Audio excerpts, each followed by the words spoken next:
Hello, everybody, and welcome to the Switchcore podcast, episode number 2. We've made it past episode 1, which means this is officially a franchise or something now. My name is Jeremy, joined as always by Mr. Drew. How are you doing? I'm doing good. And we are joined as well by Mr. Scott, making his triumphant return. How you doing, dude? What's going on, everybody? It's been a light news week, but there is some stuff we can talk about because there's a lot of questions that we have, and this is going to be the big questions episode. But before we get into the show, I want to know, bro. Oh, don't. How have please don't. How have you guys been doing for the last week or so? Pretty busy. Yeah? Yep, just Work. Life in general, work, family, all that good stuff. I feel that. That's felt like the longest work week of my life. Oh, it's probably going to be the longest month and a half. All that anticipation. It's only going to get worse. Yeah, same with me. Just been pretty busy, but man, it is taking quite a long time for the Switch to launch. These past 2 weeks have seemed really slow for me. I kind of almost feel the opposite. I feel like the time since the big presentation, it almost feels like it's gone by a lot quicker than I would have imagined. Maybe I'm just alone in that. Yeah, well, I don't know. I guess I've just been at work 6 days in a row, and by the time I get done with those 6 days in a row, it's just like, hey, it's 6 days later. That's how that works, right? Okay. So I think we're about 5 weeks out now. At the time that this show will go up, we'll be about 5 weeks out from launch, which is super exciting. Get here soon. All right. What have you guys been playing? We should probably open the show every week like this, but Drew, what you been playing? Oh gosh. Let's see. So beat Zelda 1 at the end of last week. Congratulations. Yeah, dude, nice. It was a good time. Man, the game's been giving you trouble for a while, right? Yeah. So actually, the first time I played through Zelda 1, I sat down and I got to level 7, I think it was, without really taking a break. And I died in level 7, and I accidentally hit retry on the death screen. And for those who don't know, retry will revert you to your last save point, which my last save point was at level 2. Oh, man. So I lost a lot of progress, and I just kind of put the game down and didn't pick it back up for a few years. But I finally beat it, and I started working on Zelda 2 and got to the second palace, I believe it is. And so I'm working through that. That's a tough one. That game intimidates me, Zelda 2. Well, they both intimidate me, but I think more so for Zelda 2. I'm actually enjoying... I think I'm enjoying Zelda 2 more than I did Zelda 1. Just because it's very unique and different than all the other Zelda games. Is that all you've been playing? Because I kind of want to hop in since you're talking Zelda. I've been playing a lot of everything, Final Fantasy 15, whatever, but I could go on for a long time. So, yeah, go ahead. I beat A Link to the Past for the first time. I played a lot of... I should say that I've started that game too many times to count. But as I said last week, I'm in this whole 2017 resolution to beat every Zelda game. So I committed to beating it. And I'm ashamed. Well, how did you feel? How did I feel? Yeah, how'd you feel after you beat it?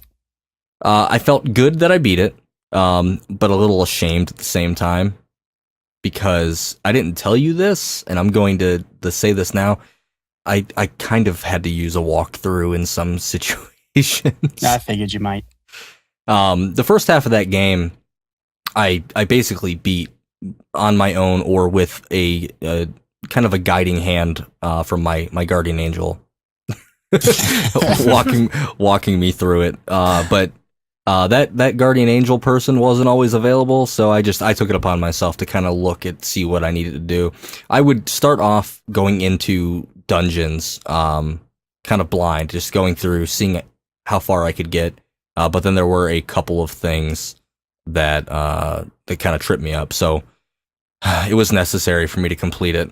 I don't know where I land on that game. That game is weird. It's a very good game conceptually, mechanically.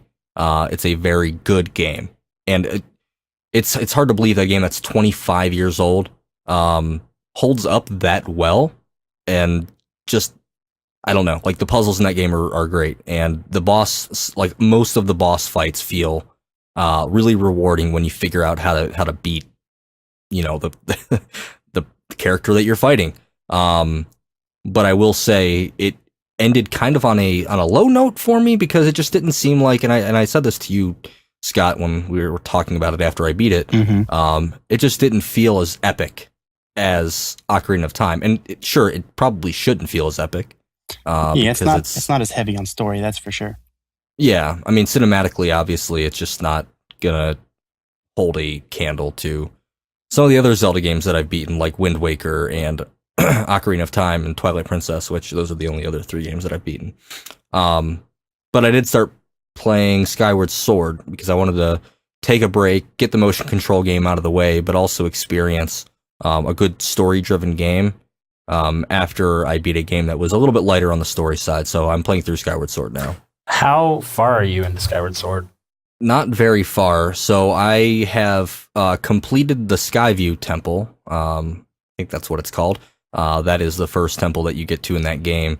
Went back up to Skyloft, did some stuff there, and I'm heading back down to the second big section of the game. Yeah. Well, I gotta give you that. I mean, I beat Breath of the Wild. Not Breath of the Wild. Skyward Sword. I was like, whoa, wait a minute. Early access. Yeah, I wish. But I beat Skyward Sword the same week it came out, and I loved it. Yet on all my recent playthroughs, I've only just gotten to Skyview Temple or just past it. I don't know, I just hit this block around there just because the game, I feel, is kind of slow to start, at least once I've already been through it, and I just kind of hit a block and can't progress much further than that. I loved the slow to start pace of that game. It is so story driven at the beginning of that game, so cinematic, so epic. Like just the relationship between Link and Zelda in this game, at least at the beginning. I don't know how it's going to turn out or where it's going to go from here. Felt like the best first 3 hours of video game that I've ever spent with a game in my entire life. I would attribute it to the relationship Link has with everybody, not just Zelda. I mean, that's a pretty personable experience. Yeah, I mean, he does, people genuinely know who he is, like him, ask him questions, and even, like, point out the fact that, like, the little, like, bullies or whatever that he's got to deal with at the beginning of the game. I don't recall their names at the moment. The Groose is loose. Yes, Groose and the other two, his little henchmen. If you guys know Harry Potter, it's like the Crab and Goyle to Malfoy. I'm sorry, who? Yeah, exactly. But like even they like point out like character things about Link, such as his perceived laziness and his seeming always being around Zelda, and like how close they are. It's so good. I hope it stays like this throughout the entire game. Don't mention if it does. I saw you churning there. I'm just gonna say the game is very, very good for its story, and it's very story driven, which I really loved. But perhaps maybe my second or third times through, I don't really care as much because I know what's going to happen, and I just kind of want to get to the puzzles and the boss fights rather than I know what happens here, so I'm gonna sit and wait for a while. And maybe that's just me. I know some people like story their 15th time through. Oh yeah, dude. The last thing I'll say is before I turn this over to Scott is I hope against all hope that Breath of the Wild can follow this, and I know it doesn't. Like I know Breath of the Wild kind of throws you into the action at the beginning of the game. I think we know that. So what do they call it? where like the lead up, I don't know, whatever, it doesn't matter. I don't know my literary terms. I just hope they do a great job from what I'm seeing in Skyward Sword with the character building in Breath of the Wild. That's my one hope. Well, I know we talked about it last week, but that latest trailer, boy, I don't think you have anything to worry about. Yeah, I don't think I do either, and that's what is getting me so excited. 5 more weeks. 5 more weeks. All right, Scott, go ahead. What have you been playing? Recently, I've kind of tried to take a dive into Resident Evil 7. And how is that? That's been very, very good so far. I started, like I mentioned last week, I have a PlayStation VR. I started with that mode, and unfortunately for me anyway, that mode unsold the PlayStation VR for me. I went ahead and sold it. Did you already get rid of it? Oh, yeah. Yes, I got rid of it the day after. It was that disappointing of an experience for me. So, what about it? Well, okay, so in the game, you're walking through this decrepit house, trying to figure out how to get through it, where to find these people, how to survive, blah, blah, blah. Typical Resident Evil fanfare with a new horror twist, right? There's attention to detail in that game that gets incredibly lost because of the screen door effect, effectively. When I pick up things like a driver's license or a newspaper or something like that, typically it's not going to show you the text on the print anyway, but it will pop up like readable text on the screen of the important portion of whatever you're supposed to read. Even that had me squinting my eyes trying to put it in focus like an old man. And I'm nearsighted. Things close to my face should be clear, and they weren't. It was very upsetting. Oh, dude, that sucks. Like, that is the game that I think people have been waiting for, because mostly VR has been like these really small experiences. Little mini games, like fly a frickin' TIE fighter through, I don't know, loops or whatever that Star Wars thing is. Oh, don't get me wrong. So the VR experience works when you don't have to pay attention to detail, but for the hearty, meaty games that you're going to want to sit down and play for hours, you're going to need some attention to detail. You're going to want to read the finer details of this or that or whatever. And I don't think VR, at least on consoles, I don't think VR is ready. I wonder if Sony wouldn't have locked down Resident Evil as at least the first year PlayStation VR exclusive. If this was on Oculus and if this was on Vive, if you would have, and granted, none of us have either of those devices, but I wonder if we'd have those same issues, if this is a problem with the game or if it's a problem with the hardware of the PlayStation VR. If I had to guess, I think a lot of the limitations would be because of the limitations of the PS4 hardware.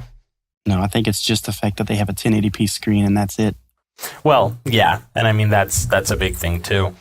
Other VR headsets are running quad HD screens, and you have at least 4.5 teraflops, I think, of power if you're running it off of a PC. Yeah, so, it's a 1070 minimum, I know, for Oculus.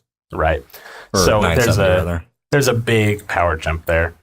And again, 1080p is definitely not optimal for VR. Yeah, which we kind of talked about it a little bit last week. And Scott, feel free to jump in if you still wanted to talk about games at all. But we've talked a little bit about Nintendo Switch VR. And if PlayStation VR on a 1080p screen isn't doing it, that again makes me worry about Nintendo potentially hopping into VR with the Switch and putting that 720p display into an HMD and playing games in VR. That makes me a little concerned. I think ARMS could do it. Yeah, a game that like that isn't story driven and just kind of flail your arms around. Like, for instance, Drive Club VR on the PlayStation 4 looks amazing when you're in the midst of driving around, going fast, trying to bob and weave through the other racers to become first. That works. Fast-paced stuff, it all works. But slow-paced stuff, like, I don't think Breath of the Wild would be a very good VR game at all. No, and I don't think that's a game that you'd necessarily want to see in VR anyway, because that's a more cinematic experience than even a Resident Evil game, in my opinion. Yeah. And you'd want to see that on the biggest screen possible, which, I don't know, I guess VR is the equivalent of like an 80-inch display, but even still, I might be making that up. I'm probably making that up. Ignore me. This is why you work at Best Buy. Hey, we don't talk about where I work. Never again. Okay. Is there anything else that anybody else is playing? I mean, I'm playing through Zelda stuff as well, but for different reasons than Drew is here. Yeah, dude, you gotta get back into those lore runs. You put it off tonight to amuse me and everybody here for the show. I've had a couple busy nights. No, I really want to get into lore mode and all of the Breath of the Wild segments that we've seen. I haven't really hunkered down and given it more thought after the latest trailer with all of the stuff Al Numa's talked about since then and all that stuff.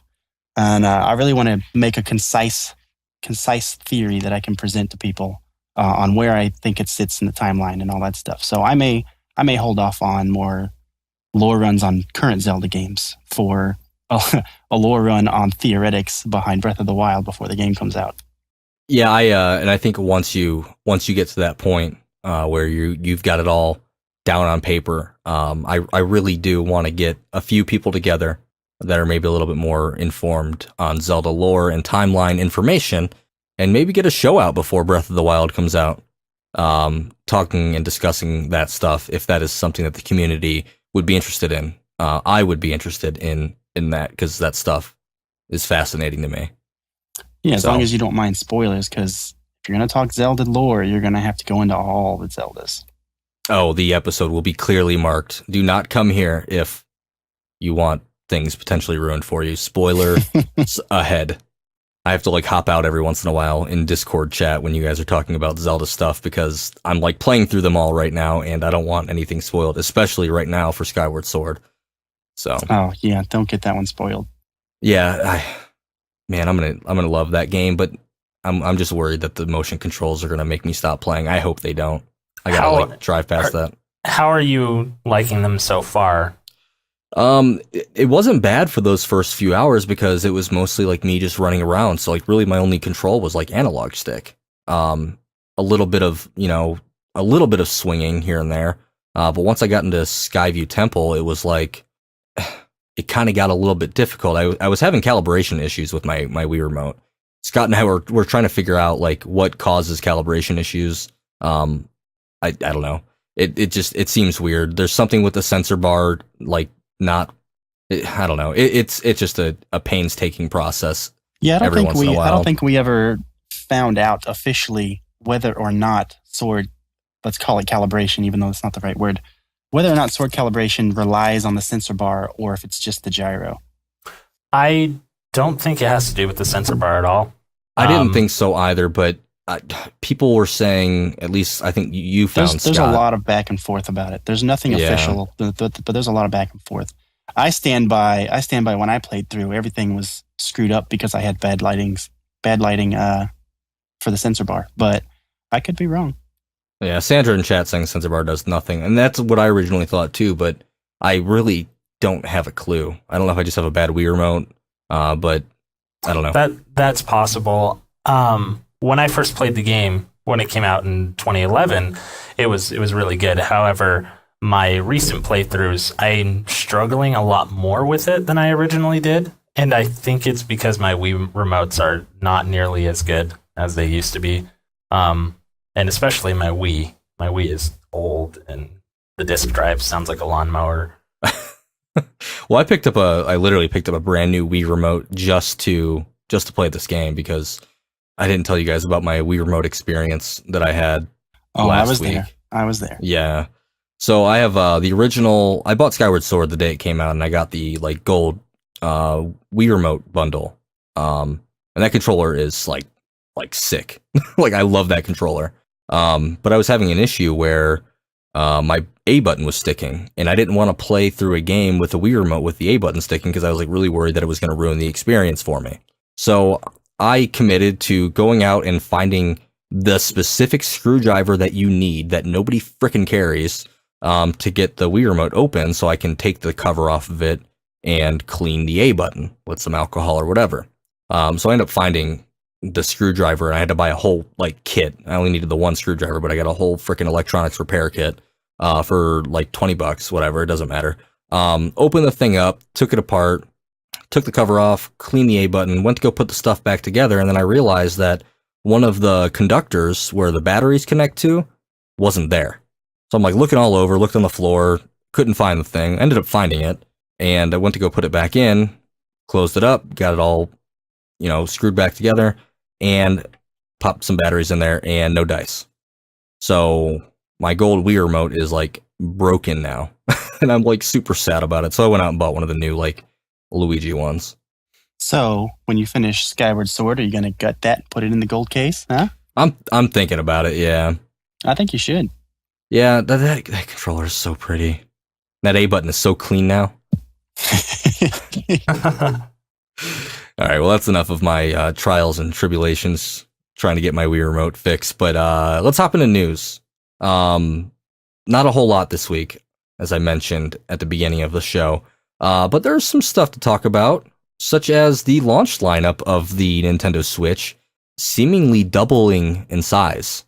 Just in a week and a half. Just in a week and a half. It's kind of crazy. So the Switch presentation, as we all know, was January 12th. We are now at the time of this recording, the 26th. It's been, or 25th rather. So it's been about 2 weeks. And we've got 5 more games.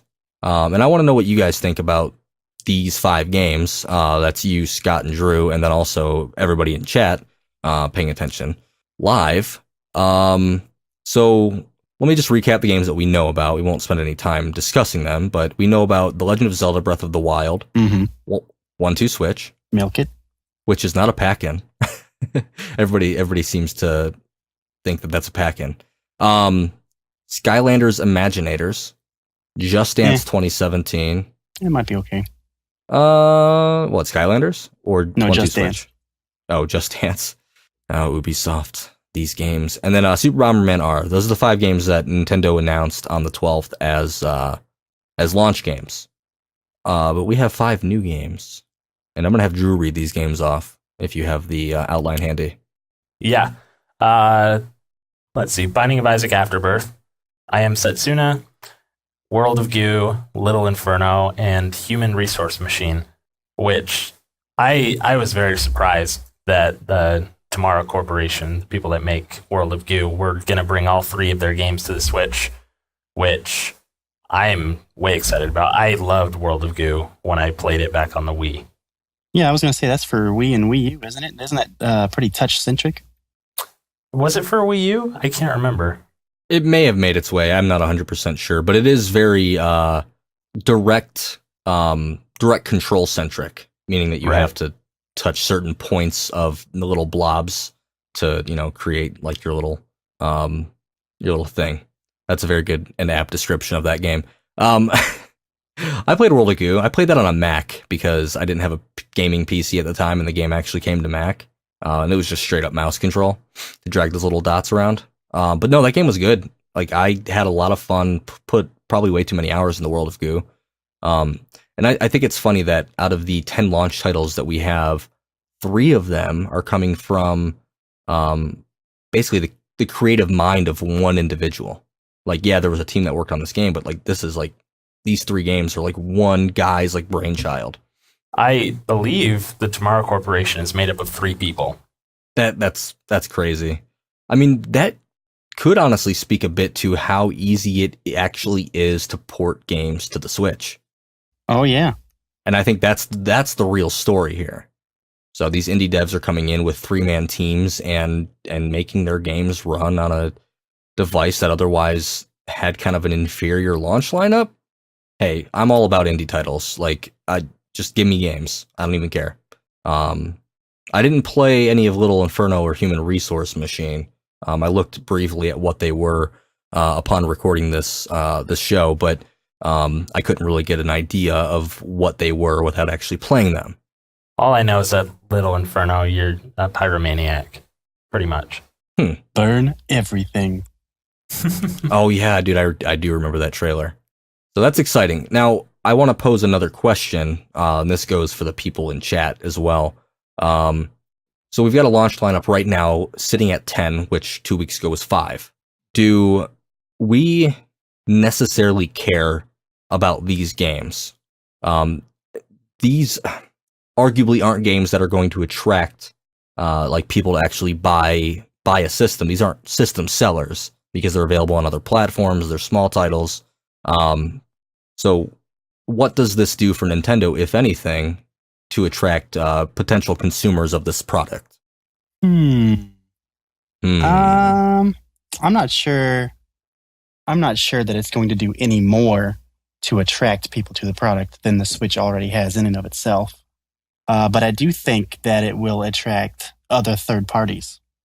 If these third parties are paying attention to the Switch and they're seeing that, oh, this was announced with 5 games. Oh, 2 weeks later, there's 5 more games from indie developers that seem to have easily ported their games on there. No big deal, yes, right? That may call for more third party developers that Nintendo didn't reach out to actually reach out to Nintendo. Yeah, could be. I mean, I guess that also depends on if those third party developers feel like the Switch will be a hit or not, will be worth their time. But if they do and they decide to bring their stuff out, I mean, that's more support for Nintendo, which is much better than the Wii U got for sure. Banana in chat says, eventually people will finish these Nintendo first party games like Zelda at launch. And if they could pick up World of Goo for like $15, I don't know what that game's going to run for. I would imagine probably around there though. That might tide them over until, Mario Kart comes out in April, or Splatoon comes out sometime in the summer. So, and I think World of Goo, go ahead. That brings me to yet another question. Being that we went from 5 to 10 launch games, we doubled our launch lineup in 2 weeks before the launch. Do we think, not just for these small third-party indie developer, I don't mean small, but you know what I mean. Besides indie developers and smaller developers releasing their games as ports for the Switch at last minute so they make it for launch, do we think we'll see any more surprises for any bigger games, more AA or AAA? I'm not even sure if AA is a thing. Yeah, okay, sure. You're asking for launch? Yes, for launch. We know there's going to be stuff coming. We know there's E3 right around the corner. We know that there's a lot of potential between launch and holiday this year. We'll see what happens, but I'm talking specifically for launch. I still stick by just my idea that having like Animal Crossing or Mario Maker at launch would make that launch day lineup twice as good, because those are games with longevity. I don't think that we're going to get either of those now, just because of all the time that's gone by. But yeah, I think we'll get something. I don't know if we're going to get anything else from Nintendo. Maybe a third party steps up, and they've been just kind of holding off talking about it until something happened. I don't know, whatever they're waiting on. Maybe we get Zombie U too. I don't know. Probably not, but maybe. Actually, Ubisoft's presence at launch is kind of minimal. I mean, we've got Just Dance, and is that it? That's it for Ubisoft. That's just un-Ubisoft-like, and maybe they've got something else in the works. Well, we know Rayman Legends is coming. Oh, and I'm buying that, by the way. I never got it for the Wii U because I remember that it was supposed to launch in March or April, and then they're like, oh, by the way, we're delaying it till September, October, when we can get all the games on other platforms as well. And I was like, you totally just blew my interest for the game. Yeah, they slave drove their employees to get it ready for the Wii U too, and then just delayed it a few months. Yeah, the people who were working on Rayman Legends came out and were like, we are so sorry. The game was done. It was ready to be released. And then Ubisoft just said, hey, we're delaying it. And so in kind of a apology for that, they came out with a Rayman Legends challenge app. Oh, which was so good. I put so much time into that. Yeah, I put a lot of time into it too, because I was like, well, I'm probably not buying the game now, so I'll just play this. Yeah, then the game was eventually free on Xbox Games with Gold, and that's when I played it, but I never actually gave them money for that game. But when it comes to Switch, I'll probably finally give Ubisoft their due for that game, because that game is really good. like really good. And arguably the best version of that game was the Wii U version. Oh yeah, absolutely. So I can't wait to spend more time with it again. I will spend probably most of my time in those challenge modes, hoping that Nintendo or Ubisoft, I guess, supports leaderboards like they did with the other versions of the game, with all those challenge modes. Okay, so that's kind of that. Drew, do you think, going along with Scott's question, do you think we'll see any more like launch games or launch window, let's say by the end of March? Do you think any other big AAA third party studio or even Nintendo steps up and announces anything? I think we'll see quite a few more third party developers come out and say, oh, hey, here's a game for the Switch that we developed, or it's coming out launch day. Or people who have already confirmed their projects are in the work say, oh, by the way, it's coming out on launch day. Because it's happened quite a bit. We knew some games have come to... we know some games have been coming to the Switch for a while, but they never confirmed anything about it until just like this week or the last week. They said, oh, by the way, it's launch, or oh, it's just after launch. I think we'll see more third-party stuff. I think the only thing we're going to get from first party is virtual console things in terms of surprises. I hope so. Maybe a few eShop surprises, like maybe something like Pushmo or Crashmo. Oh, that'd be nice. Oh, I'd like a new Pushmo game. That'd be awesome. That would work really well too, I think, on the Switch. Scott, answer your own question. Do you expect anything? Oh, I absolutely expect things. I don't know what to expect, but I absolutely expect something. Oh man, I'm hoping to see a platformer launch. Yeah, that would be ideal for me. Those are among my favorite genre of games. I mean, yeah. Personally, I hope it's not like New Super Mario Brothers Switch or anything like that. But I'd be okay with that. Something that has maybe a low profile or even a high profile that hasn't been done over and over every Nintendo generation. Hey, if Rogue Legacy made its way to Switch, I would totally buy that again. Ooh. To be honest, if most games that I already own made their way to Switch, I would probably buy them again just for the portability factor. That is very appealing to me. Yep, I agree. All right, let's play Uninformed Video Game Analyst for the second week in a row. Oh, I am ready to be wrong. Predictions on how many launch titles, when this is all ironed out, on March 3rd, will the Nintendo Switch have? 15. We have 10 right now. You're guessing another 50%. All right? We're playing Price is Right rules. Drew. 22. All right, well, I'm going to go with 16. Because we're playing Price is Right rules. I'm the host, and I'm going to win. All right. I hope we get some more games. I just want people to stop complaining. Well, their complaints are somewhat merited. I mean, Nintendo hasn't I don't disagree. Hasn't done a very exciting job announcing the Switch. We'll put it that way. Yeah, and there's some stuff that we're going to talk about, answering some questions in a little bit, that'll kind of go along with that. But Nintendo has made a self-proclaimed focus on video games for the Switch, and I'll explain that a little bit more in a question that we're going to answer. But until then, I want to talk about Randy Pitchford for a second.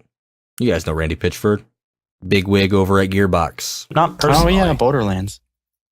So Borderlands. So apparently somebody had asked Randy. Him and I are on a first name basis, guys. Oh sure, yeah. What was the chance of Borderlands coming to the Switch? To which his response was probably not. Like, not going to happen.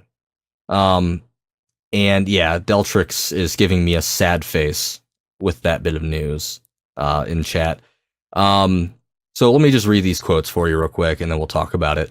I don't remember my exact words, but we were talking to them, but I think they have other priorities. And it's not a slight. They've got their business. Nintendo tends to be at their best when they're giving us their best experiences with their properties.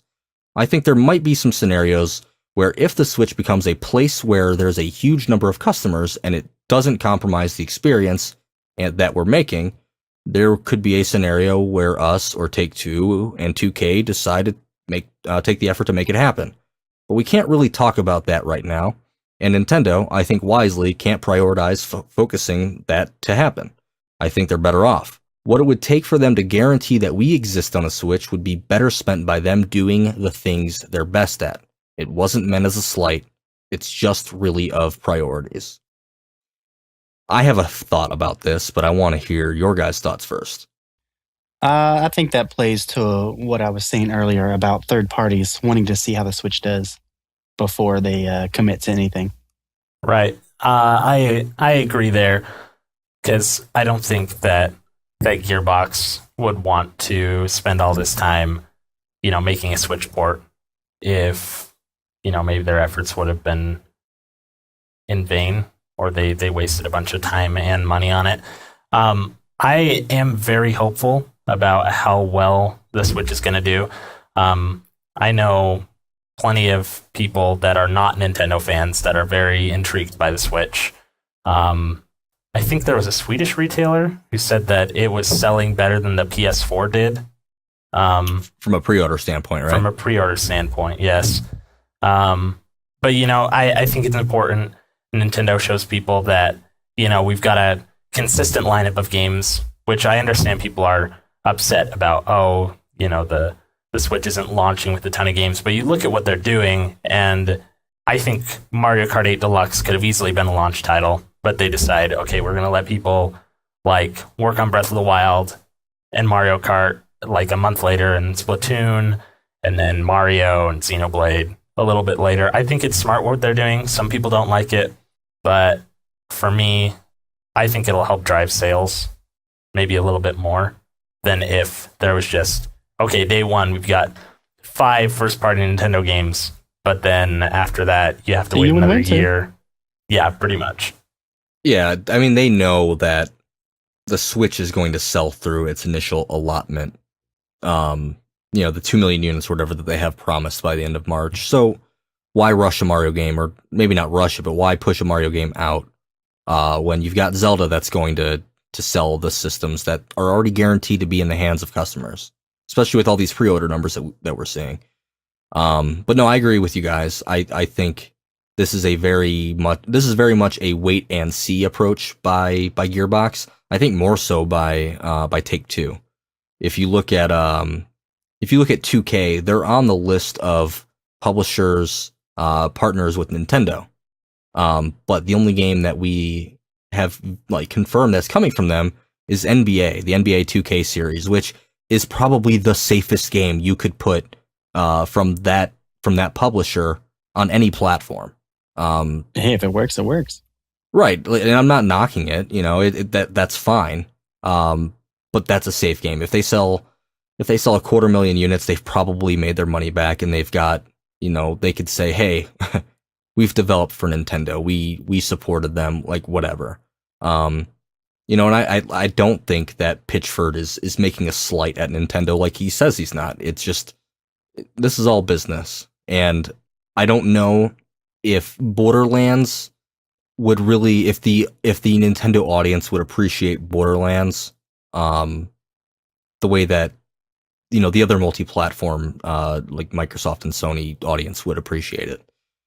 At least right now, as they get more customers and as more core gamers start to migrate over to Nintendo, hopefully that happens. Then yeah, that audience will show up maybe, but right now it's not there. Hey, while we're on the topic of sports, yes. How do you guys feel? And I know this was a Japanese presentation, but apparently a very American sporting game sells fairly well over there from what I've heard. How do you guys feel about EA up on stage on the presentation? I don't remember if we talked about this last night or last week or not. But so if we did, my apologies. But EA up on stage, they announced FIFA and they announced, what was the other one? They announced another sport up there. They did not talk about Madden, which is probably one of their biggest franchises in the U.S. and apparently does very well in Japan. You don't remember the other sport, huh? I remember FIFA. I mean, FIFA is probably worldwide the top grossing game. just given that it's soccer or football, depending on where you live, what you call it. Was it tennis? Was it a tennis game? No, Vic's just making conjecture. In chat. Oh no, Steep isn't EA. That's an Ubisoft title. No, it was croquet or something. I don't know. No, Deltrix. EA's been out of the MLB business for a while. Sony's got the whatever. It doesn't matter. All these sports things. I don't remember what it was, but yeah, I don't know. What are we talking about again?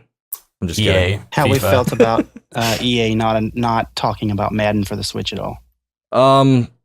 It didn't do well for them, man. Like, they have bad experiences putting Madden on Nintendo platforms. It didn't sell well on DS. It didn't sell well on 3DS.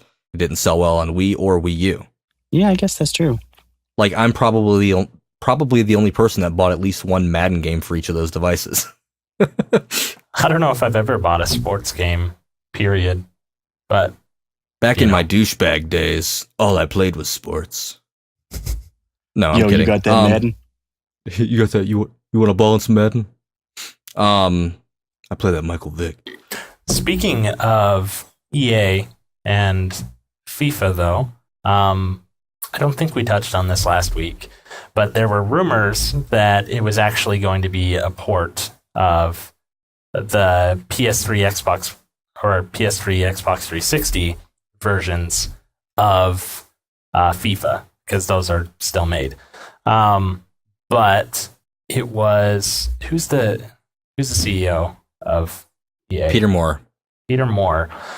He Not the CEO, actually, but he's the guy who would have been talking about it. right. So he actually responded to this rumor on Twitter and said, "Gonna help you out here. It's actually a custom version built from the ground up for the Nintendo Switch." So, I mean, some people you can view that however you want, but I think it's interesting that EA did comment on that rumor, and they're trying to make sure that people know that they're not just taking shortcuts with the Switch. Right. Yeah. Side note: why doesn't EA bring their sports franchises to PC? The question just kind of occurred to me. I feel like they do all right there. That is a good question. All right. Well, I don't think there's anything really to say here about Randy Pitchford. I don't think he was making an inherent dig at Nintendo. I just think businesses gotta do what they gotta do to make money and to reduce risk and sell things that people are going to buy on whatever platforms they decide to put them out to. And right now, I don't think that Switch is the right audience. Not to say that it won't become that.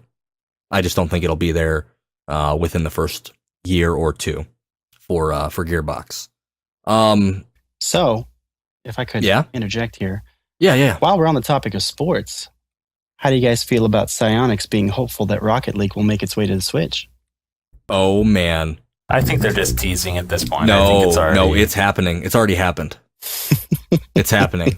Well, yeah, sorry, that's what I mean. I think they're just saying like, oh yeah, we're hopeful, and then in like a month or two, it'll be like Rocket League for Switch with custom Luigi car.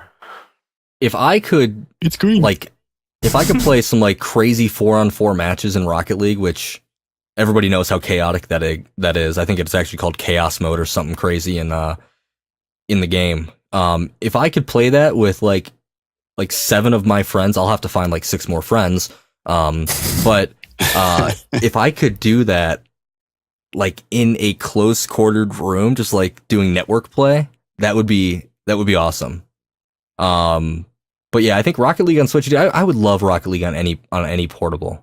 Maybe not 3DS. I don't think that would run real well, but just to be able to have that thing with me if I'm like, at work, just like on a break or something, and I have like, those are 5-minute matches, that would be awesome.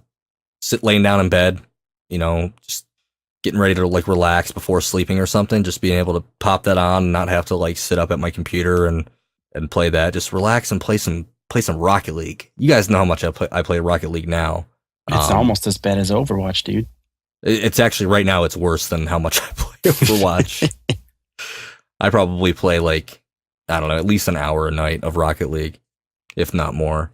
But yeah, that would be awesome. I think Psyonix could get and especially like at a $20 price point, I think they would sell real well on the Switch, especially with how much hype that game had last year or mid 2015 when it was released.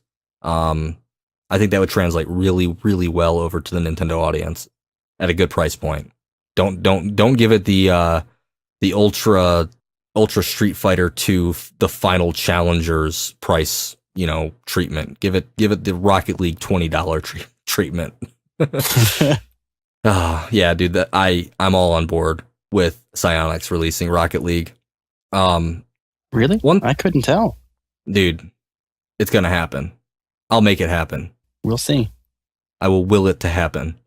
Before we move on to the questions that we want to answer, I just found it interesting that these games that we've talked about, the new ones, the doubling of the launch lineup and the possibility potentially of Rocket League at some point in the Switch's future coming to the Switch, they're all like downloadable games. Like Binding of Isaac is, I think, getting a physical release, but it's just interesting that a lot of games here are going to lean on Nintendo's eShop when we've heard nothing about Nintendo's eShop. Ooh, yeah.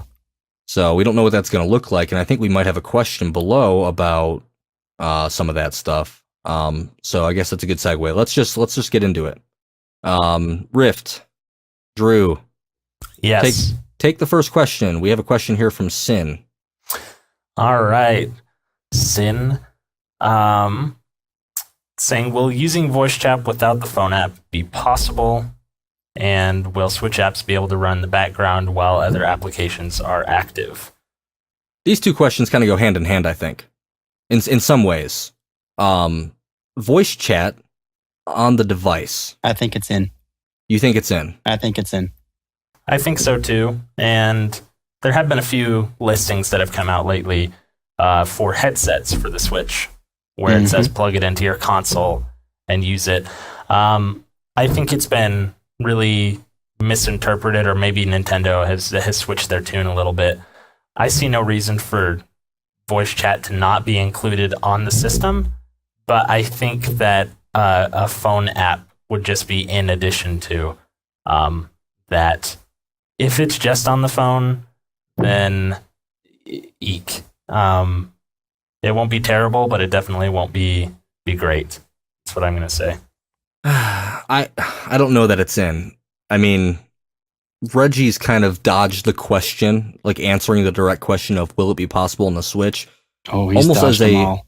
Yeah, like almost as a marketing thing to like say, hey, no. Like, we're not going to talk about that. What we want to talk about is this app is going to change your life, or like something. I don't know. Like, I don't know the point of it. Like, this is the only thing that I'm really harping on Nintendo for, because I just want a straight answer. Like, you can tell me all day that you guys have this app, and that's fine. Like, that's cool. But at the end of the day, like, we still sometimes would just prefer to play games and use voice chat on the device, so we don't have to have multiple devices to do a thing that we can do on everything else. I think we'll get our straight answer here pretty soon. Before launch? Close to it, maybe. But yes, before. It would be smart of them to hold Nintendo Direct more fully explaining this is how the operating system works, this is how voice chat and online work.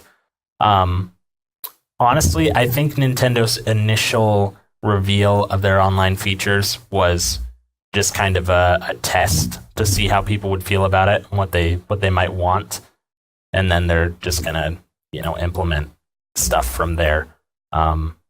So the second part of this question is interesting because the second part was, will Switch apps be able to run in the background while other applications are active? I would say that if voice chat is not possible other than on phone, then the logical answer to that second question is probably no. Yeah, I agree. And maybe that is the reason that you're using the phone app, is because you can't have voice running in the background. We don't know. We don't have an answer, but I don't think voice chat will be supported at the launch of the online service. I do expect from Nintendo for them at least to have the eShop and a browser and friends list, other things accessible while, say, Breath of the Wild is running. It would be really bad if the Switch did not allow any of that, because that would just be a downgrade from even the Wii U in terms of, functionality.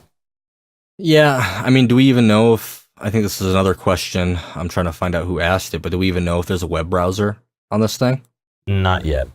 So, I mean, Nintendo's, like, they're kind of trying to, and I said it earlier, they're kind of trying to make this point that they're putting games first.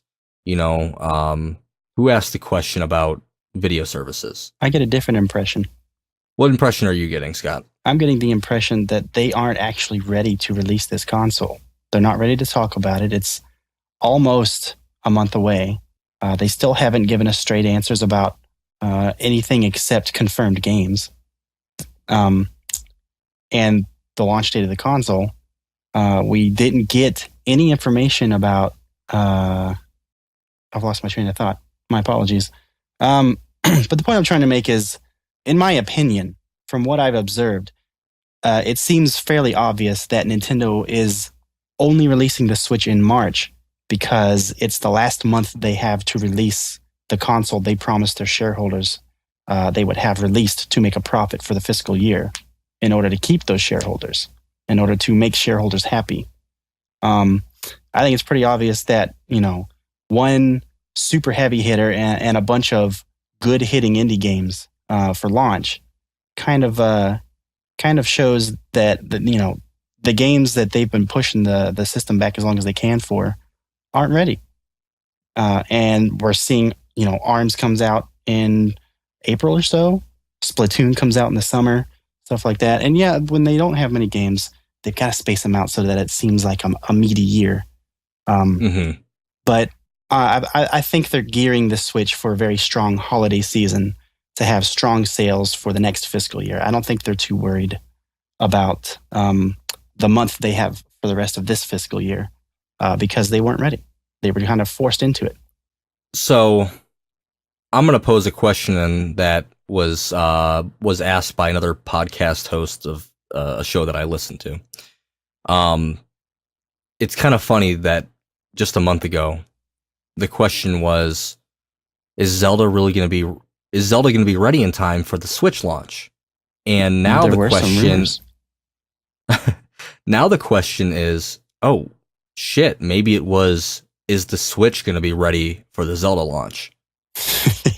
That's a good. I mean, think about it. Like, Zelda seems like it was always going to be there. The way Nintendo's been pushing this thing for the last couple of years, the way that just the build up for it. They had the 30th anniversary celebration, last year, at the end of last year, with the Amiibo and all that, and all the all the games. Twilight Princess HD came out earlier in the year. They've been hyping the game up, and I think they knew when this game was coming.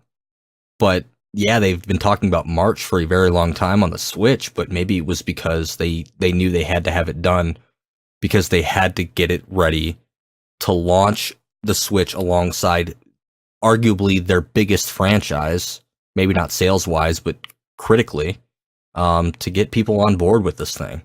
I don't know. It doesn't feel like a rush job, but in some ways it does, with lack of information, and maybe that's all it is. Maybe it's just they haven't said enough yet to explain it. I just feel like Nintendo has always been bad at communicating things until last minute, at least in recent years, I should say. Yeah, I just kind of hope that, we get a week out from launch and all of our questions, most of our questions are answered. These questions that we're asking here. Yeah, I don't necessarily think that the console is rushed, or that the console, at least for the fact of playing games, is not ready. But all of the features and stuff, I think that may be the reason that they're not, extravagantly speaking and talking and explaining about them this close to launch. Yeah. All right. Riz Zero had a question. Many questions. He had quite a few. We'll answer. Man. I'm going to pick and choose from Riz's, if you guys don't mind. Then Scott, you could take the next question. That's fine. This is a quick hitter. Will virtual console games be tied to my account? Probably. Yes, I would say yes. Almost definitely. Yeah. I think Drew's probably in agreement there. Reggie's been talking about it for a while. They have the ability to do so, so they probably will. Hopefully. I had some questions too that I didn't put on here, and I'll talk about those in a moment. Will players be able to choose NES and Super Nintendo games that they get to play free for each month with the subscription? My guess is no. Yeah, I'm definitely on that one. And that could be a strength in a way. I mean, I'm trying to look at the positives here. Let's say they release Super Mario Kart, right, with online functionality. They have it that month. You know that all the people who are paying for the online service are also going to have Super Mario Kart that month. And so you won't have a problem. Say there's online matchmaking or whatever. You won't have a problem finding people that bought Super Mario Kart to play with them online. Rather than if people were allowed to choose, there'd be a lot less people playing whatever game. And that's actually kind of funny that you bring that up, because it's not a point that I had thought about. In a way, it kind of is a way of community building within Nintendo's own ecosystem. Correct. Yeah, I mean, Rocket League was super benefited by the fact that it was released, in that month that it came out on PS4, PlayStation Plus. As a freebie. And that game had a huge user base right out the gate. I mean, kind of it can be attributed to PS4's large install base to begin with. But yeah, like if Nintendo is letting you focus on one game and those games might have online features, then yeah, I would say, if a quarter of the people are subscribed to the service and that number is, 2 million total units out there, and you've got 500,000 people playing, then why wouldn't they pick up that game for free and try it out online? Numbers. Will it be possible to set a screenshot taken on the Switch as the background for the UI? I don't think so. I think it might be. I mean, it's a very bare bones UI from what we've seen so far. There's room for them to allow our custom backgrounds and stuff, but I don't. Even more so than the 3DS allowed. Yes, but I don't think, at least at launch, I don't think they'll have anything custom available. Did I know the PS3 allowed it, but did the PS4 allow that? I think they removed that feature for the PS4 and only allow themes. I think they only allow themes, yeah. Yeah, I think you're right there. I know Xbox One also allows custom backgrounds. Does it really? It does, because I put Xenoblade wallpaper as my background. Appropriate. Nice. Very. Oh, yeah, because you could just take it off. Xbox plays Xenoblade. You could just take it off your computer's media server if you have one set up, I think. That's what Xbox allows. This one, I like this question a lot because I've thought about this a lot. So at launch, the Switch is not going to have support for sharing videos in any specific way at all. Like you could share screenshots to, social media. We assume Twitter, Facebook, but no way to share video. Whether that's recorded video or live streaming, we don't know what that's going to entail. But the question is, will the Switch have HDCP? Essentially what HDCP means is high definition copyright protection, meaning that an HDMI signal can be encrypted to not allow a signal to be sent through a non-HDCP compliant device, such as capture cards. So will capture cards work with the Switch is the question. I think it will.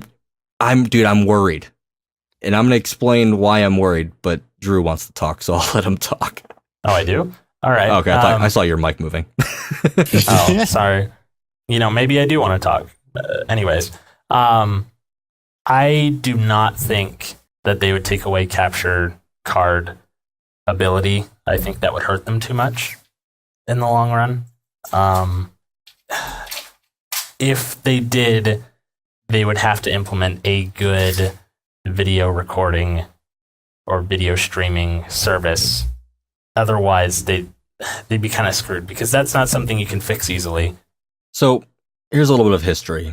The PlayStation 3 did have HDCP and did not allow you to output through the HDMI port to capture cards. You actually had to run the component cables out into a capture card that allowed for you to take component in. And that's how people were able to stream and record videos through the PlayStation 3. Nintendo with the Wii U worked with HDMI capture cards, worked fine. There was no HDCP issues. Xbox One kind of handles things, and PlayStation 4, I think, as well. When streaming services are turned on, like Netflix and Hulu, the HDCP protection kicks in.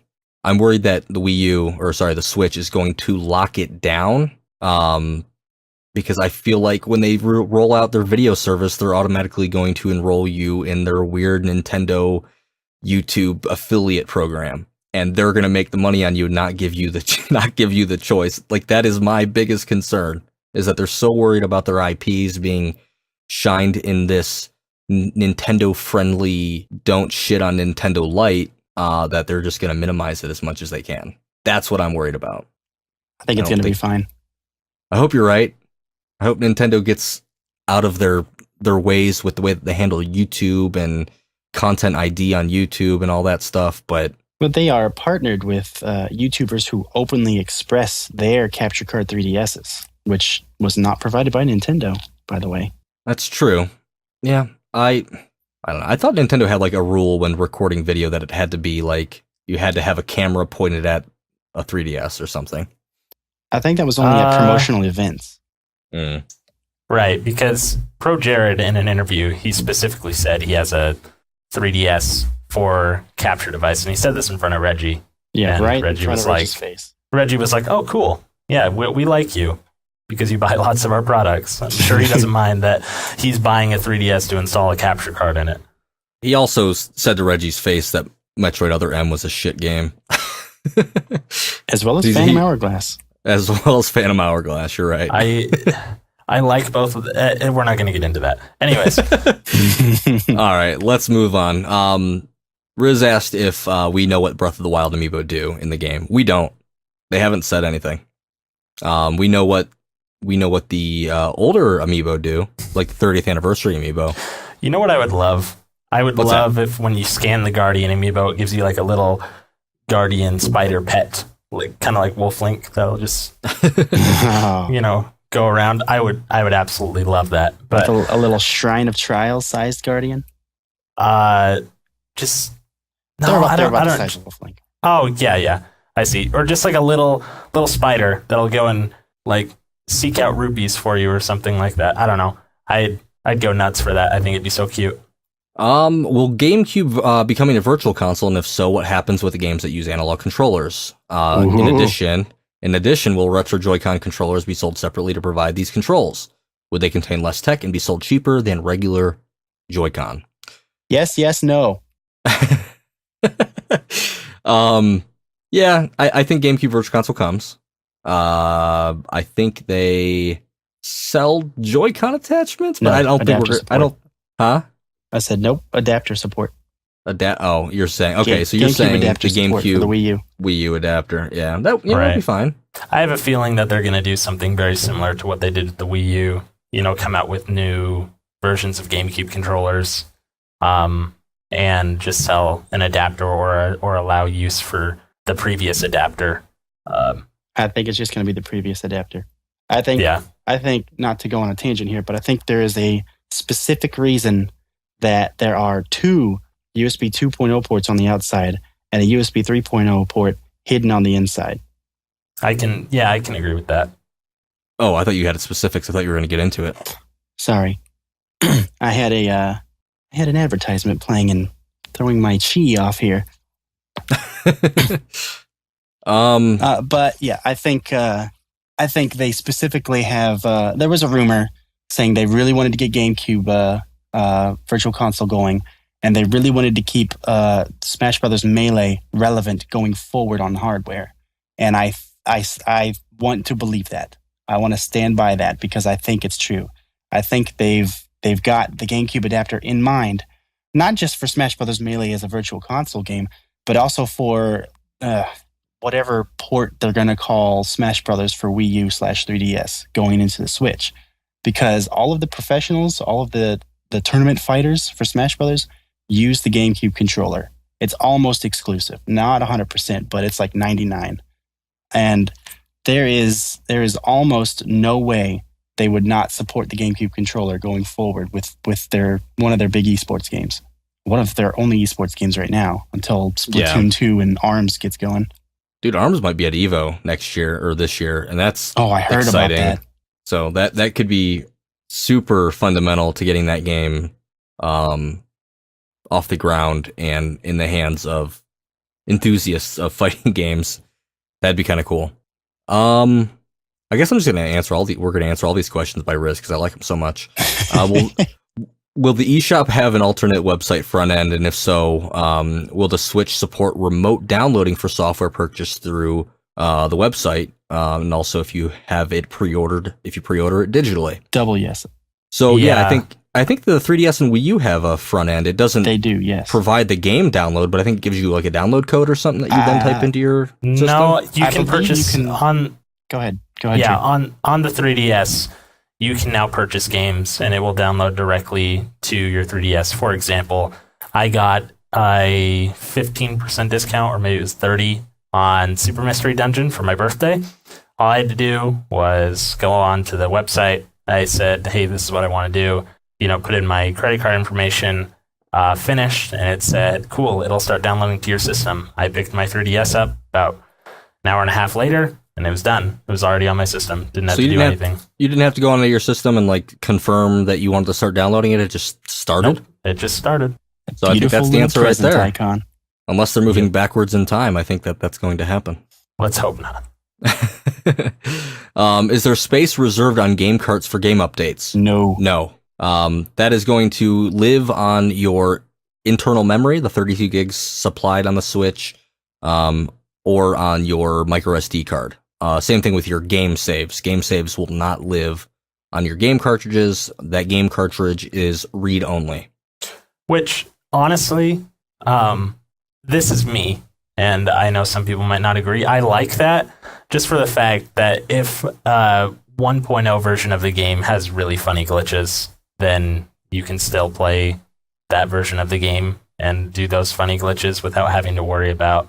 I'm going to use an example here. Dark Souls 1 started out, and it was a really, really tough game. Like even harder than when they updated it later. So you can slip in original version of Dark Souls 1 into the Xbox 360 and play this game. Whereas on Steam, it's already patched, updated all the way. So when you download it, you're not getting the old version. Whereas with a cartridge, you would be able to do that. And someone mentioned patches in the comment section. Yes, patches would apply, but you also have to be connected to the internet, which they're not going to force you to do an update if they don't know that update exists. Yeah, if you're offline, then you can just play the game without an update. And before Nintendo requires always online connectivity. Stop. No, Microsoft. Now, you mentioned Dark Souls as an example for glitches, but I'm going to go a step further, and I want to throw in Skyrim as an example for glitches. Oh, yeah. Even with the latest patches, that game throws some pretty hilarious stuff out there. Like walking, and you accidentally step on the edge of a cart, and it flies 30 feet in the opposite direction. Yes. Yeah, that happened to me. I had a horse and buggy. It was supposed to be part of the story. I couldn't progress without it. It came towards me, and then I watched it fly straight up, spin in a circle, and fly off into the distance. I was like, okay, see ya. Honestly, people get mad at Bethesda for their glitchy games, but it makes my experience so much more enjoyable sometimes just because it catches me totally off guard. Oh, man. All right, last question from Riz is, will the new network introduce a trophy system, and if so, will it support Virtual Console titles? Yes, and I don't think so on the Virtual Console, personally. I say maybe, and then definitely no for the second part. Virtual Console titles to go back and add achievements to all those games, I think would be a arduous task. It wouldn't be that bad. I mean, Sony does it with their PlayStation 2 classics, I guess you want to call them, on PlayStation 4. But all of them? I don't think they've done it for all of them. Yes. I don't know. You're probably right. Maybe not. I don't know. I don't know specifically, but all the ones I've looked at in interest have had trophies, yes. I could see them possibly doing that for the games that they might include monthly for online capabilities and stuff. But to go back, and Nintendo has an extensive virtual console background. So to do all of that would take way too much time and effort than it's worth. I really hope they bring achievements over. Just Dude, in my general. Nintendo, their mobile apps have been basically the testing grounds for achievements through Well, my Nintendo. I hope it is not basically. I hope it is the testing grounds and that they bring that stuff over. I just Well, hope talk every to game Reggie doesn't about have it. its own coin. You know what I mean? No, I don't. What do you mean? So Mitomo has its own form of Oh, coin in addition to the platinum yes. coins, and Mario Run does. I'm sure Fire Emblem, what is it, Heroes will. Yeah, just make platinum coins. I have a feeling that when it gets big enough, they'll just combine platinum coins into anything, just into one huge platinum coin thing, or that there will only be specific types of coins for their mobile apps. But I think it'd be easier just to compact everything into one. All right, Drew. Pick a question. Any question. Do I want to do the one-word answer one, or No. Pick one that's gonna require a little bit of explanation. let's see. La da da da. Where this is elevator music. Okay, I'm done. I was about to join in. Oh darn. It's too late now. The moment's over. All right, he's taking too long. Scott, pick a question. What do we know about system level features? This comes from Engineer, Ooh, spelling it all edgy like. and he specifies like me's and stuff to the question. We know Mii's are in. They're hidden within the system settings from what I've heard talked about it. Beyond that, we don't really know a whole lot, I don't think. You have a store you can go to. You have Joy-Cons and controllers you can mess with and set up their settings and stuff. There are games. That's about it. There are games. Did you find a question yet, Drew? Yeah, just the one by Harain. Does the OS support moving games on and off of an external USB hard drive attached to the dock? For example, I have a large collection of digital games, say 1 terabyte worth, and a 128 gig SD card, then move games from the internal storage to the external hard drive. It won't at launch. That's already been confirmed. Right. Nintendo has said that the Nintendo Switch can support hard drives and SSD drives, I believe, but they haven't enabled that functionality yet. The reason I'm gonna say no, and I agree with Scott, definitely not at launch, because unless they do it right, it's gonna be really messy. Oh, I just think they don't want people rummaging and going through and homebrewing the system on day one. Yeah. That could At least be it not too. easily. Right. I think if they eventually, when and if they eventually turn on hard drive support, I say yeah, like they allow you to move this stuff. That would be the whole point of having an external hard drive. And I think the way Horain phrases it in this question, I think that would be the way they do it. They won't allow you to load the game from the external hard drive, but allow you to swap the games in and out of that hard drive as storage to the micro SD card or the 32 gigabyte internal memory in order to play it directly from the Switch. That way you don't have any problems when you just want to pull it out of the dock and play the game, etc., so on and so forth. So you expect that if they turn this service on, even if you plan on just playing in TV mode, that you would still have to move the files around? Yes. I'm going to say it's hard for me to say. I think if you're running an SSD, they might, but a hard drive is significantly slower than cartridges or flash memory. Well, it depends on the memory card you have, too. Most memory cards only support data rates at up to 95 megabytes per second. Mechanical hard drives, I think, are somewhere around like 160. Are you sure about that? I didn't think so. Maybe you're right, though. I could be wrong. I know nothing about tech. I don't know. Who knows? That would be nice if they allowed us. That way, like, we don't have to re-download games, every day. Like, if we wanted to play something else. Scott, do you have another question that you want to answer here? Well, there's a few, but let's go down the list here. Vic asks if VR will be shown at E3. No. I don't know. Probably not. I agree. I do not think so. We all saw the patents for it. We know it could be a thing, but I'm pretty sure this first year is just going to be about establishing the Switch as a platform, not trying to throw a whole bunch of different gimmicks other than the Joy-Cons, which are part of the system. A whole bunch of gimmicks on the system all at once. I think that would just confuse casual consumers and all that stuff. And I think they're going to focus. I think they're going to focus on the Switch itself this year. Now, if they do come out with a pro version of the Switch in a few years or whatever, do I think they could support VR on that? Yeah, probably. Because assuming that they do have a pro version where they would give you a new dock and a new console, where the console would have maybe a 1080p screen, then I could see it happening. I still say no. No way for me anyway. I wouldn't get it. Well, you got that PlayStation. I was going to say you got that Resident Evil 7 experience to speak to.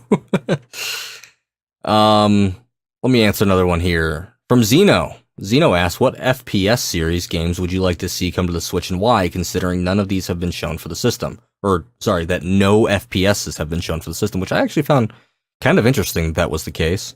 I didn't think about it. I don't actively think about first-person shooters, but that's fine. And Zeno says that he would like to see Borderlands. We kind of answered a question about that earlier. Or not answered a question, but spoke about news and Randy Pitchford. And if he had to choose between any of the 3 Borderlands games, he would choose Borderlands 2. So Drew, what first-person shooter would you like to see on Switch? GoldenEye 64. Oh, dude, going old school. That would be great. But you talking the original or like the Wii remake? No, the original. The Wii remake was nah. But a modern FPS, and I know one of the creative directors, I guess, has already shot this down, but Titanfall, I think, would be really cool to see on it. But who knows if that's ever going to happen. What about you, Scott? Let's see. Man, I would really like to see Doom. If anything, I'd like to see Doom. Ooh, and with Bethesda on board, right? That with would Bethesda on be Skyrim, cool. that may become a thing. Who knows? Doom. We haven't heard any of the annuals coming to it. Call of Duty, Battlefield, Titanfall, any of that. Yeah. Well, I guess Titanfall's not an annual, but it's the same ordeal. Doom 2, Colin's colon? That's gross, dude. That's real gross. Doom 2, more Doom. I'd like to see, Doom would be cool. I'd like to see Destiny. I think. I put a lot of time into Destiny. It probably wouldn't happen, but that'd be cool. I could see it. The only problem that I could foresee with that is that Destiny is an online experience. And for a console that you would be taking on the go with you, I wonder how they would deal with that if they just say, no, you can't play it apart from when you're connected to the internet, or, oh, by the way, if you get a team of 3 people together, then you can play it locally or whatever. I just don't know how they do that. But I'm with you. I think a Destiny game would be definitely very interesting. Adrian's thrown some major shade in chat at Destiny. But but I don't know, Drew. The thing is Nintendo is touting this as a console first device, at least here in North America. So with the way that they probably would prefer to sell you a digital copy of a game versus a physical copy, I would imagine that they do expect people to be online, and if people are paying for the service, whether they're at home playing a game in TV mode or if they're at a local coffee shop connected to Wi-Fi, there's not really a whole lot of places anymore where you can't find internet and you couldn't play an online only experience like Destiny. I mean, you're right. So, but that's fine. All right. I don't think whether or not it's on the go or not it's going to matter, because Nintendo is hounding the possible misinformation of using online chat only through your mobile app, because you'll be on the go so often that next time you connect, you might not be at home. Yeah. So if they're saying you're going to be out and about and you're going to be needing your phone for for voice chat online while you're out and about. I don't think Destiny would be an issue. All right, let's do a couple of more questions. Let's do like 2 more. That is a couple. 3 more. So cute, though. All right, somebody pick a question. I like Yu's question. Somebody read Yu's question. His long good Lord. question. So I'm going to read all 3 paragraphs that Yu's written because I think it all kind of comes together as one pretty major question. So read it in the voice that you think you would talk like. This could get bad. That's a no. This could get bad. Let's do this. Here we go. Why has Nintendo made an unforced error in having absolutely no video apps on the Switch for its launch? Why has Nintendo given out tidbits of information that suggest a phone may be required for voice chat and then not clarified if that's the case or not? It seems like an obvious way to cause some bad PR, which could have easily been avoided by not mentioning this or offering clarification. Nintendo's Japanese website allows customers to customize their Switch orders by choosing the color of each Joy-Con and the color of each strap. This demonstrates that they are willing to allow for modular orders. In light of this, why did Nintendo choose not to offer modular Switch orders outside of Japan? It feels like a slap in the face to know that Japan as a region had the option to do customized orders like that when nobody else did. I can completely understand them going with a standard 32 gigabytes of internal memory, but if they're going to do multiple SKUs of their system, it seems that they should have made different SKUs be more tangible than simply having different colored Joy-Con. There's a lot there to dissect. There is a lot. Let's work top down. We've kind of been alluding to it all day with actually that's not the point that I was going to make first, but that's fine. Voice chat. We still don't know. We still don't know about the app stuff. It very well could turn out to be that you could do voice chat on the Switch. We don't know. And no video apps, no video streaming apps on the Switch. I think that alludes to what I was saying earlier, that they're just releasing it earlier than they want to. So they don't have all of their services in line or even clarified enough to talk about yet. Yeah, and they're giving the illusion that they're focusing on games. I think the video app will be cleared up within a couple months at most. Yeah, I think so too. Yeah, I agree. All right, what was next? Okay, so the Joy-Con order stuff. Keep in mind that distribution worldwide is different the way that different territories handle it. I think Nintendo of Japan recently acquired, or Nintendo Company Limited acquired a distributor recently, and that would be correct. And that would probably help with some of that stuff. Manufacturing is one thing, distribution is another. It all factors in. I don't know why they'd get it and we don't, but it probably has to do with that, would be my guess. As far as the onboard memory storage, I don't think they wanted to shell out cash to another manufacturer or the same manufacturer to get higher capacities. I don't know how much flash memory goes for these days when you buy in bulk. I don't know. And you guys have thoughts on if Nintendo were to allow more onboard storage options? I just think it's easier to say, here's one SKU worldwide. Controllers are one thing, but actually having the system itself, the screen and everything have different storage capacities.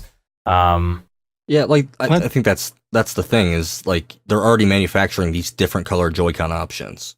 Right. You know, you don't have to take apart a Switch to put in a different memory option that they might only sell like, you know, a few thousand of. You know, plus go ahead. Let's be honest. If Nintendo was going to give us options, 32 gigabytes would be the most. And our other options would probably be 8 gigabytes or 4 gigabytes or something like that. And on top of that, I have lost my train of thought again. Hey, you're pulling me today. That's normally me. It's got to happen to one of us. Dude, it is 11:30 at night, and I'm a dad with a 3-year-old. It's past my bedtime.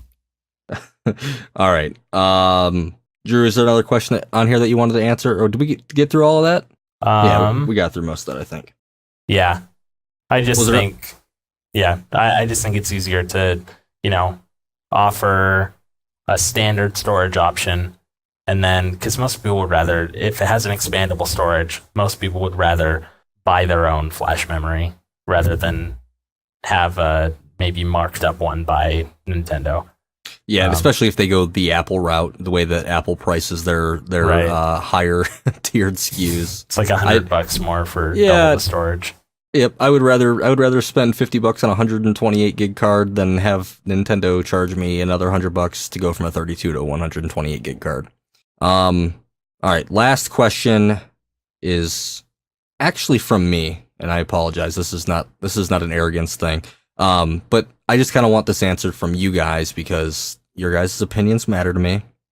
Do you think that Nintendo like Switch games that you purchase digitally will be accessible to all users on all user accounts on a Nintendo Switch unit? Yes. Yes, I do. This it's not something that we have thought about, but Nintendo has straight up, come out and said, "Hey, up to 8 user accounts on one device."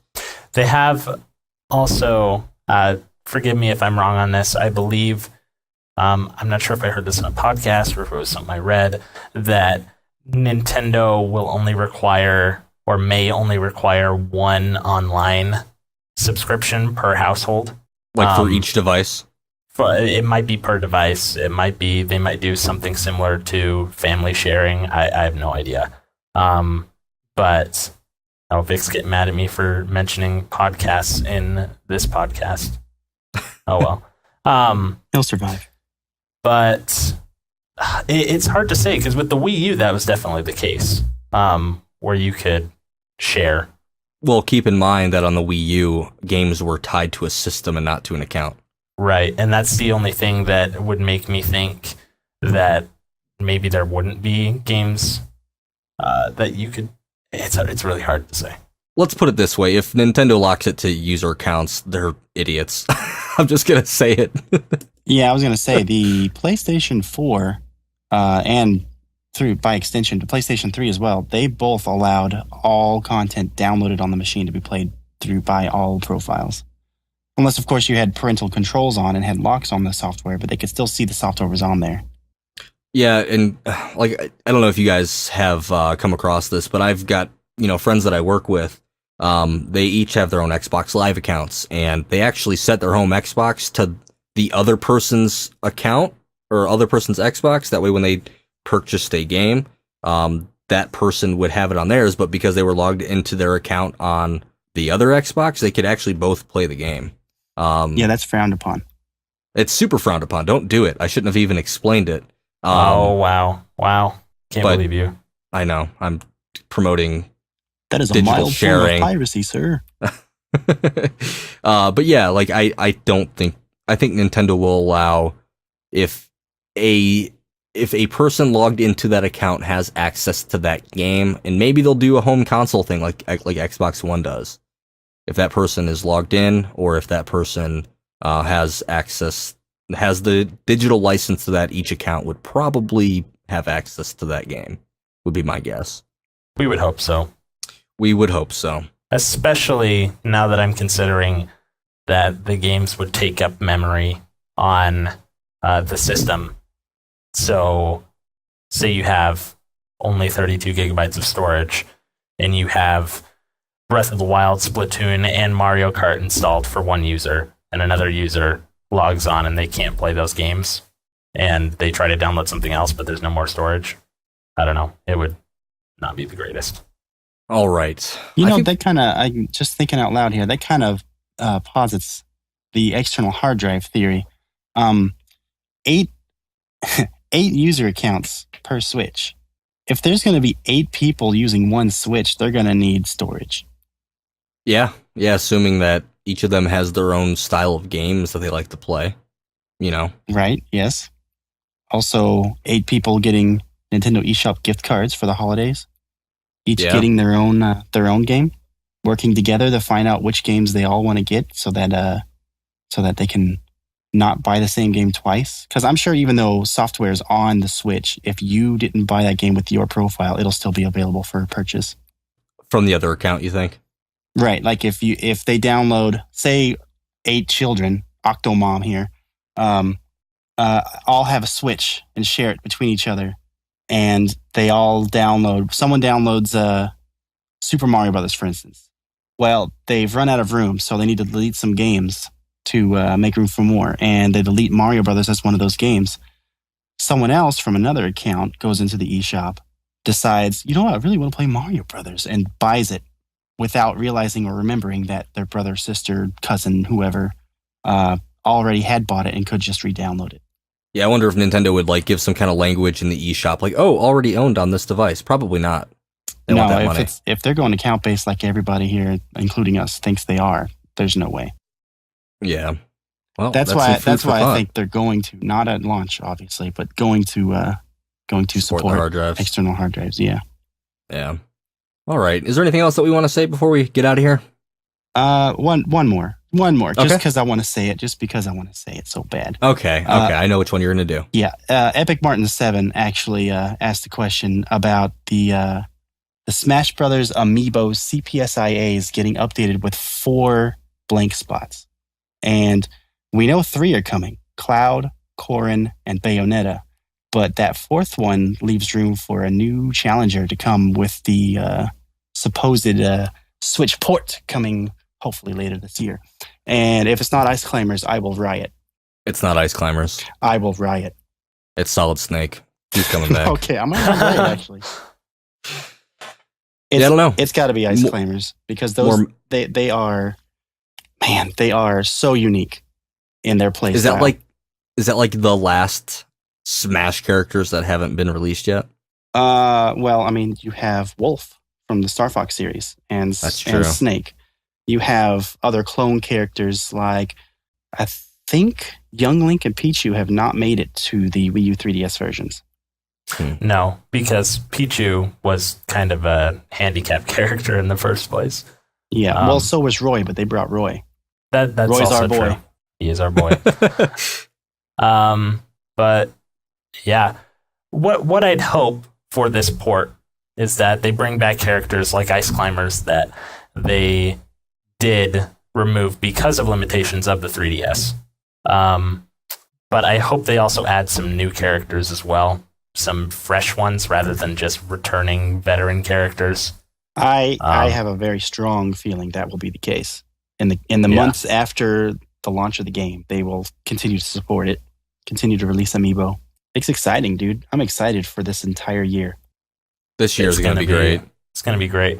I have a feeling there's going to be a big blowout at E3, like Smash Bros. And Mario playable on the show floor, plus some other game that we were not anticipating at all. You mean Metroid. Mario Sunshine, right? GameCube Virtual Console? Yeah. I would really hope for a Metroid reveal at E3, but hey, I don't know. Reggie said to see what happened in a year, so I'm holding him to that. Drew's got to get his plane ticket to E3.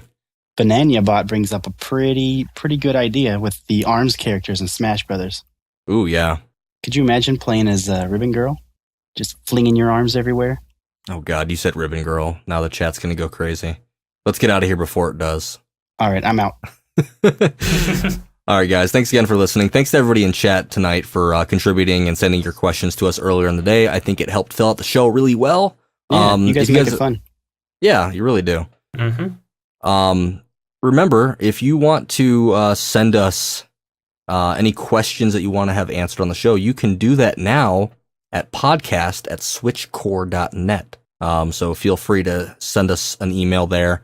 And make sure you check out switchcore.net for all your stuff about gaming and Nintendo and Switch-related nonsense. It's just stuff. It's not important. It's just stuff. We just write articles sometimes, and occasionally we're trying to get some more regular content out there for you guys to soak that all in. And also, if you want to link to our Discord, you can find that at switchcore.net as well to come hang out with this really awesome community that has really banded together over the last few months in preparation of the Nintendo Switch. So you do all that there, and that's enough of shameless website plugging and stuff. Thanks for listening. We're going to get out of here, and we'll see you guys next time. Peace out. Later.